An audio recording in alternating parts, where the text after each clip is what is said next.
Previously on. That's a strange thing to say, but okay.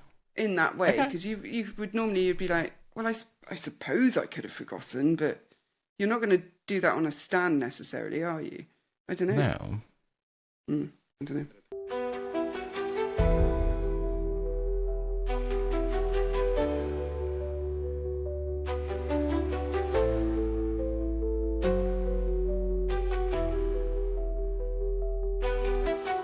Critical moments that you were there in the area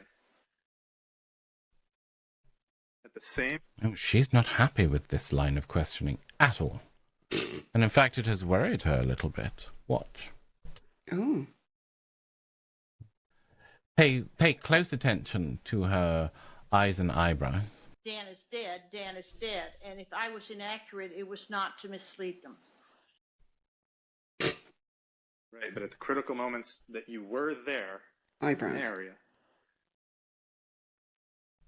So she started a rapid blink. You'll notice that. Yeah. Now continue watching the face. Okay. At the same time that someone happens to Intake of breath. Yeah. And her mouth opens to take it in.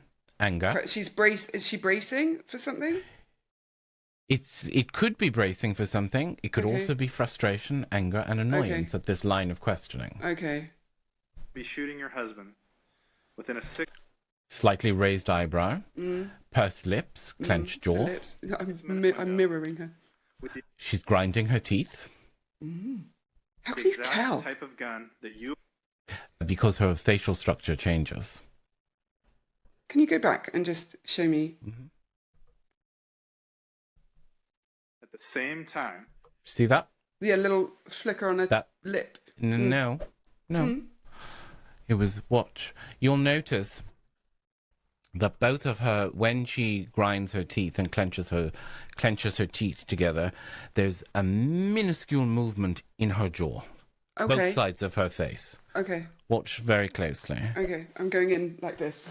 Sorry, everyone. Right, but at the critical. Actually, let me. I saw Can I something zoom there, her? but that was her just closing her mouth.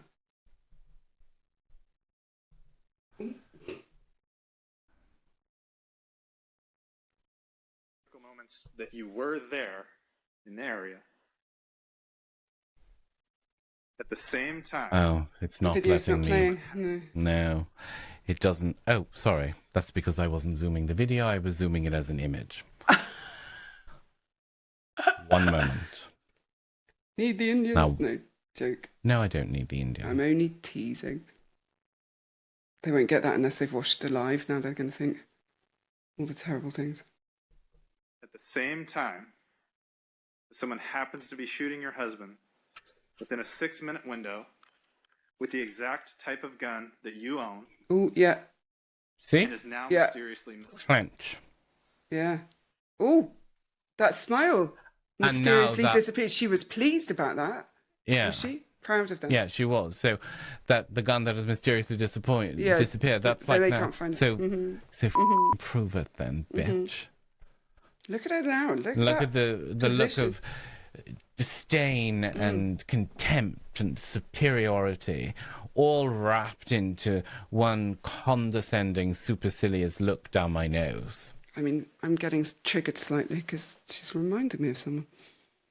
That's your version of what happened. That is not my version. The only thing I know for sure is I did not kill Dan. And I have no problem with that. I know I didn't kill Dan. A very odd thing to say. I know that I did not kill Dan. That's fine. And, and I have no problem with that. That's a very odd qualifier. Yeah. Very odd qualifier. Linguistically, it doesn't go with It doesn't make sense. When you have not done something, when you didn't steal the biscuits from the tin, and somebody accuses you... from the tin. Because is there a trauma wound here? childhood trauma about being accused of stealing biscuits all of the time. Which you had done, with right? merit, like, I might yes, add. I was going to say, warranted accusations. Yes. But when you didn't steal the biscuits, and you got accused, then you would go, I didn't steal the biscuits. I don't care what you think. I didn't steal them. Okay. If you did steal them and you're denying it, you go, I didn't steal the biscuits. And, you know, whatever, I'm fine with it if you don't believe me. There's a difference in language, and there's a difference in qualifier. If you don't believe me, I'm fine if you don't, rather than I don't care. Yeah, exactly. So this is just another qualifier element of, you know, and it's fine if you don't believe me, whatever. Wow. Whereas she just said, and I'm fine with that. And I have no problem with that. I've no problem with that. Nah, very odd qualifier to tack on to It's that. really bizarre. Because, yes, it's like an odd jigsaw puzzle piece. Yeah. It doesn't fit. It was a gun that wasn't put together, or the slide that we can't find. But, you know, when your husband dies, everything around you grinds to a halt. Feel sorry and for what me. I told the police...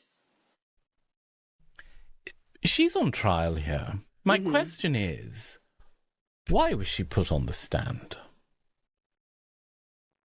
Why would she agree to be put on the stand?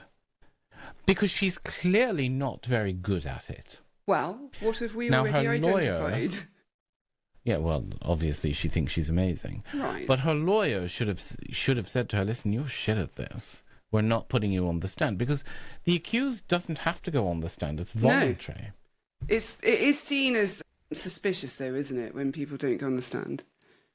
It's seen as Right, but her emotional displays are not in keeping with somebody who is going to build trust with a jury. She's flip-flopping all over the place. And when when they're talking about the death of her husband, her effect is actually really quite flat in terms of, it's rehearsed almost. Well, yes. You know, and it's just not believable. She's playing a role, and she's doing it very badly. She chose to take the stand. Her legal team calculated that the jury needed to hear directly from her to counter the circumstantial weight of the prosecution's case. Ultimately, though, the jury found her explanations unconvincing and convicted her. No shit. Because the way that, if you're going to go on the stand with a murdered husband, and we've said this in many episodes, we all grieve differently, but there is an expectation of grief display. Yes. Especially if you're fighting for your life. You would. So if you can't display that grief properly to the jury, don't get on the stand. But when I did my law degree, and we talked with the criminal law, we did criminal law, and it was fascinating. I loved it. They would talk about I remember very clearly the tutor talking about, I just remembered his name, how funny, the fact that they would quite often have a little discussion, the lawyer, the prosecution and the defence, between them, and this is the UK, and I'm talking petty crime, not murder necessarily. Yeah, he deserves to go down for that, or they would have some kind of agreement between them of which way the case was going to go, because they knew what the evidence was and what whatever. I'm not saying that they literally sit there picking apart and okay, we'll agree to this, and just before anyone gets worried about that. So I'm just sitting here wondering, what if they really didn't like her and they told her to go on the stand because they wanted her convicted? Is what? That would be against the rules of in the States. They have a right to fair representation or a competent defense, something like this. So do we.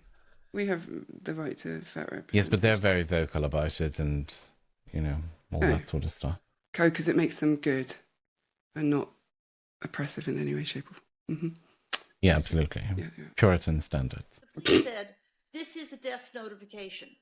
But it wasn't a death notification. It was an in-depth interview, as seen by the fact you're bringing up every moment of it as we're coming back. Like, she's fighting back and she's getting very angry and agitated. I told you she was going to blow. She's not happy, this one. So now she's getting overly aggressive, which is a really bad look for the jury.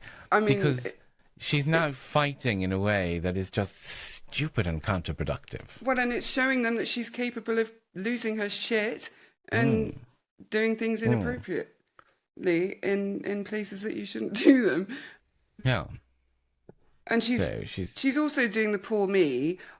I was being interviewed. It was an in-depth interview when they were telling me it wasn't a death notice. My husband is it was an dead. Interrogation. Yeah. You know. And it's like, no, you were weird. In death notification, they would have said, "We can see you're upset. Let us schedule an appointment. Let us come back." Poor She Kiki. wasn't upset. See you this afternoon. Let us do something different. Instead, they hammered away at me with questions. Hammered with me at questions. Hammered me with questions. But they didn't. They just followed her line. Wouldn't you say, or no? And I can tell you.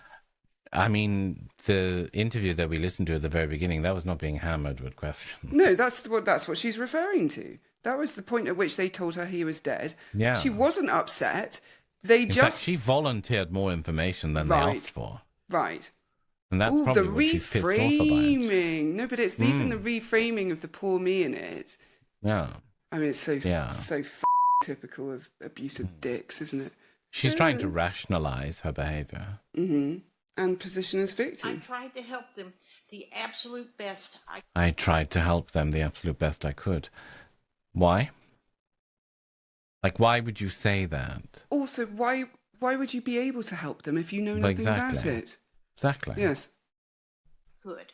I tried to give them what I knew was his routine. I tried to help them in any way I could. And the fact that you have managed to construct a case against me out of that is you've constructed a case. But I think your case is held together with, real frankly, Band-Aids. You know. Oh, devaluing as well now. But it's not just that. I mean, she's now got so angry and so upset that she's saying things which are absolutely going to turn the jury against her. She's giving a closing argument, essentially, as a lawyer here. And she's attacking the prosecutor and basically telling him, "You're a dickhead, you're stupid." Which is not normally what you would see from the accused on the stand. I mean, sometimes you do, but yeah, she's not doing anything to help herself here. This is not in the slightest. My favourite bit about this is that the prosecution is just letting her rant. Of course they are. They're like, this is gold. Yeah, hang yourself. What is it? Hung by her own tard. Give somebody enough rope and they'll hang themselves. Yeah, absolutely. Brilliant.